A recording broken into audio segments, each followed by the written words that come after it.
मोदी और शाह की जोड़ी किस कदर बैकफुट पर है और केवल 24 घंटे के अंदर इस देश की राजनीति और इस देश की राजनीति की दशा और दिशा कैसे बदली है, इस बात को जरा गहराई से समझिए। मोदी और शाह इस देश की राजनीति के अंदर दो ऐसे नाम बन गए थे जो न केवल विपक्ष के सांसदों के लिए बल्कि अपनी पार्टी एनडीए के कुनबे के लिए भी एक तरीके से खौफ का पर्याय बन चुके थे। डर का माहौल था मोदी और शाह को लेकर के कि मोदी और शाह जो है वो काबू से बाहर की चीज है, मोदी और शाह पर आप नियंत्रण नहीं पा सकते हैं। इस तरह का एक तरीके से पूरा नैरेटिव मोदी और शाह को लेकर के केवल विपक्ष में ही नहीं बल्कि सत्ताधारी पार्टी के अंदर, उनके सांसदों के अंदर भी इस तरह का नैरेटिव है। ऑफ द रिकॉर्ड आपको हर कोई बताएगा। अब 24 घंटे के अंदर यह नैरेटिव कैसे बदला है, इस बात को जरा समझिए। अमित शाह मीडिया के सामने यह कहने लगे हैं कि मेरे बयान को काट छांट करके पेश किया जा रहा है। अंबेडकर साहब पर उन्होंने जो विवादित बयान दिया उस बात को लेकर के सबसे बड़ी बात यह है कि जिस बीजेपी की पूरी राजनीति, पूरी सियासत वो काट छांट पर टिकी हुई है, वो बीजेपी कह रही है कि उनके बयान को काट छांट करके पेश किया जा रहा है। अमित शाह प्रेस के सामने कल प्रेस कॉन्फ्रेंस करने आए और यह संभवतः पहली बार है 11 साल में, जब से मोदी और शाह की जोड़ी दिल्ली की हुकूमत पर है, तब से 11 साल में पहली बार कोई ऐसा मौका है कि जैसे ही एक मुद्दा निकल करके सामने आया उसके तुरंत बाद अमित शाह प्रेस कॉन्फ्रेंस करने पहुंच गए, या तुरंत बाद बीजेपी ने प्रधानमंत्री के लेवल से लेकर के, और प्रधानमंत्री ने खुद इस पर सफाइयां दी और नीचे तक कार्यकर्ताओं को, नेताओं को, मंत्रियों को, संतरियों को, सांसदों को, विधायकों को, सबको काम पर लगा दिया। लेकिन याद करिए महज कुछ महीने पहले इसी लोकसभा चुनाव के बाद में राहुल गांधी जब पहली बार बोल रहे थे संसद के अंदर, 2024 के लोकसभा चुनाव के बाद पहली बार जब वो बोल रहे थे तो उन्होंने एक बयान दिया था। उन्होंने कहा था कि ये जो अपने आप को हिंदू कहते हैं, ये 24 घंटा हिंसा हिंसा, नफरत नफरत करते हैं। और उनके उस 10 सेकंड के बयान को बीजेपी ले उड़ी थी और कैसे उसको वायरल कर दिया गया था। भाजपा के तमाम नेता, मंत्री, संतरी, विधायक, सांसद उस बयान को लेकर के नैरेटिव बना रहे थे कि राहुल गांधी ने हिंदुओं को हिंसक कह दिया है। सिर्फ 10 सेकंड का वीडियो, आगे मैं आपको पूरा सुनाऊंगा। और यहां तक कि प्रधानमंत्री भी उस वक्त में अपनी कुर्सी छोड़ करके खड़े हो गए थे और कहा था कि पूरे हिंदू समाज को हिंसक कहा जा रहा है, यह बहुत गंभीर बात है। जबकि वहीं पर राहुल गांधी थे, वहीं पर नरेंद्र मोदी थे, वहीं पर अमित शाह थे, वहीं पर राजनाथ सिंह थे, तमाम नेता वहीं पर थे। लेकिन आंखों देखी उस बात में कैसे काट छांट की जा रही थी। और आज अमित शाह कह रहे हैं कि मेरे बयान को काट छांट करके पेश किया जा रहा है, सफाई देने लगे हैं, मीडिया से मिन्नतें करने लगे हैं। लेकिन मैं एक दूसरी तस्वीर और आपको दिखाऊंगा और उस पर भी बात करनी जरूरी है। एक नैरेटिव तो यह है कि बीजेपी खुद आज जो है ये बात कह रही है कि हमारे साथ में काट छांट की जा रही है, जो बीजेपी खुद इस तरह की सियासत करती रही है। लेकिन दूसरी एक तस्वीर, उसको भी समझना जरूरी है, और वो दूसरी तस्वीर यह है कि विपक्ष के लिए भी एक अग्नि परीक्षा है। विपक्ष क्या इस बात को समझ पा रहा है? एनडीए के खेमे में इस वक्त में डर का माहौल है। एनडीए के सांसद, एनडीए के लोग, एनडीए के घटक दल, वो इस वक्त में डरे हुए हैं। ये मोदी शाह की जोड़ी, जिसको हम मान करके चल रहे थे कि मोदी शाह जब तक है उनके साथ में चिपक करके रहना अच्छा है, कोई डर की बात नहीं, कोई तकलीफ की बात नहीं, ये तो लेकिन 24 घंटे के अंदर ही हिलने लग गए। तो ऐसे में एनडीए के खेमे में इस बात की चिंता हो रही है कि अगर कोई और बात निकल करके सामने आई, मुद्दा निकल करके सामने आए, ये तो सरेंडर वाली स्थिति में आ जाएंगे। अब ऐसे में विपक्ष की जो बड़ी अग्नि परीक्षा है, विपक्ष इस नैरेटिव को और मोदी और शाह को कैसे, इस सरकार को कैसे असल मुद्दों के ऊपर लेकर के आएगा, उस पर जरा आगे विस्तार से बात करेंगे। विपक्ष की अग्नि परीक्षा पर भी बात मुझे लगता है होनी चाहिए, आगे उस पर बात करेंगे। लेकिन सबसे पहले अमित शाह को जरा देखिए। अमित शाह कह रहे हैं कि मेरे बयान को काट छांट करके पेश ना किया जाए, और उसके बाद में राहुल गांधी पर बात करते हैं। मेरा मीडिया के सभी मित्रों से आग्रह है, कांग्रेस ने सार्वजनिक जीवन में जो पद्धति की है कि बयानों को तोड़ मरोड़ कर पेश करना, हो हल्ला मचाना और भ्रांति खड़ी करना। पहले उन्होंने नरेंद्र मोदी जी के भी एडिटेड बयानों को सार्वजनिक किया। चुनाव जब चल रहा था, मेरे बयान को एआई का उपयोग कर कर एडिट किया गया और पूरे देश में इसको प्रसारित करने का घृणित काम किया गया, और आज अंबेडकर जी के लिए मेरी बात को तोड़ मरोड़ कर वो पेश कर रहे हैं। मैं स्पष्टता के साथ कहना चाहता हूं, मीडिया को विनती भी करना चाहता हूं कि मेरा पूरा बयान जनता के सामने रखिए। आज अमित शाह जी को यह काट छांट याद आ रही है।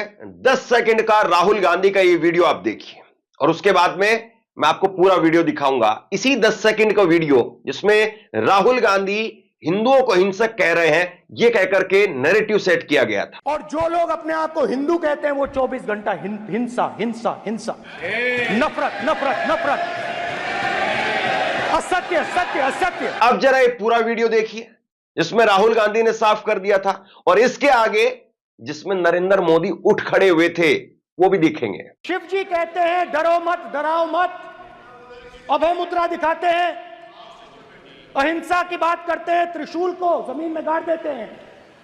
और जो लोग अपने आप को हिंदू कहते हैं वो 24 घंटा हिंसा हिंसा हिंसा, नफरत नफरत नफरत, असत्य सत्य असत्य।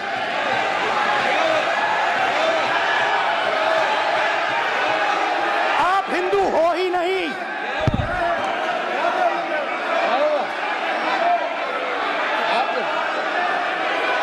Just get me that picture of Shiva. Yes, I'm inside the speaker's office. Hindu धर्म में साफ लिखा है, सत्य के साथ खड़ा होना चाहिए, सत्य से पीछे नहीं हटना चाहिए, सत्य से नहीं डरना चाहिए। अहिंसा हमारा प्रतीक है। अभय मुद्रा ऐसे कीजिए, अभय मुद्रा।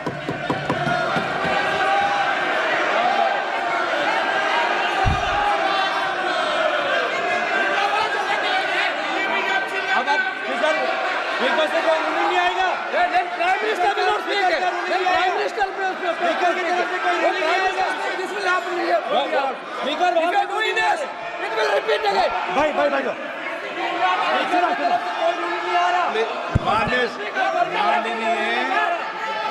ये अब राहुल गांधी ने इतनी स्पष्टता के साथ में अपनी बात कह दी थी, कोई गुंजाइश नहीं थी इसमें, लेकिन नरेंद्र मोदी तब भी खड़े हो गए। और क्या कहा नरेंद्र मोदी जी ने, गौर से सुनिएगा, कि पूरे हिंदू समाज को हिंसक कहा जा रहा है, यह गंभीर बात है। विषय बहुत गंभीर है। पूरे हिंदू समाज को हिंसक कहना ये गंभीर विषय है। बीजेपी को आपको नहीं, नरेंद्र मोदी जी पूरा हिंदू समाज नहीं है, बीजेपी पूरा हिंदू समाज नहीं है, आरएसएस पूरा हिंदू समाज नहीं है।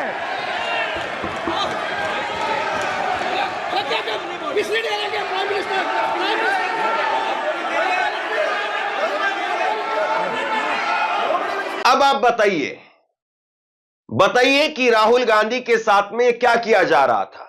राहुल गांधी के साथ में कोई काटछाट कर रहा था, और जिस तरीके से पीआईबी कल कह रहा था कि भाई अमित शाह का जो दावा किया जा रहा है कि उन्होंने बाबा साहब भीमराव अंबेडकर का अपमान कर दिया, यह दावा भ्रामक है, तो क्या पीआईबी ने उस वक्त में राहुल गांधी के इस हिंसक वाले दावे को भ्रामक बताया था, गलत बताया था? मैंने कहीं पर नहीं देखा। अगर आपने देखा हो तो मुझे कमेंट बॉक्स में उसका लिंक डाल दीजिएगा, मैं देख लूंगा। कमाल की बात है ना कि कैसे पूरी पार्टी अब थरथराने लगी है। दरअसल बीजेपी की जो चिंता है वो इस बात की है कि राहुल गांधी ने जैसे लोकसभा चुनाव के अंदर बाबा साहब भीमराव अंबेडकर की तस्वीर एक हाथ में ली और दूसरे हाथ में संविधान लिया, और उसके बाद में देश भर में संविधान की किताब ले लेकर के राहुल गांधी घूमते रहे, बाबा साहब भीमराव अंबेडकर की तस्वीर को अपने मंच पर रखते थे, उससे बीजेपी का बड़ा तगड़ा नुकसान हुआ और दलितों के वोट बैंक के अंदर जबरदस्त सेंधमारी हुई।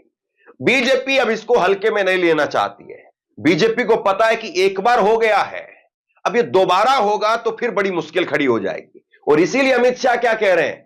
अमित शाह कह रहे हैं कि मैं एक ऐसी पार्टी से आता हूं जो पार्टी सपने में भी बाबा साहब भीमराव अंबेडकर का अपमान नहीं कर सकती है। मैं वो पार्टी से आता हूं जो पार्टी कभी अंबेडकर जी का अपमान नहीं कर सकती।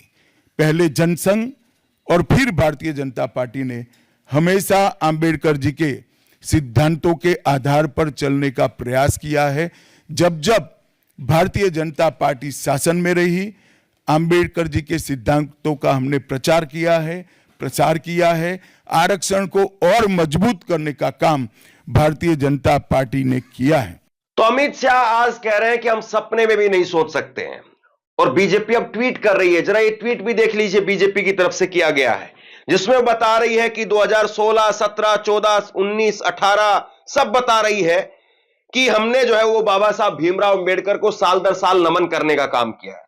16, 17, 18, 19, 20, 21, 22 इसमें नहीं है, 23, 24, तो ये साल दर साल जो है वो बीजेपी अपना गिनवाने का, बताने का काम कर रही कि हम तो बाबा साहब के चरणों में नमन करते ही है।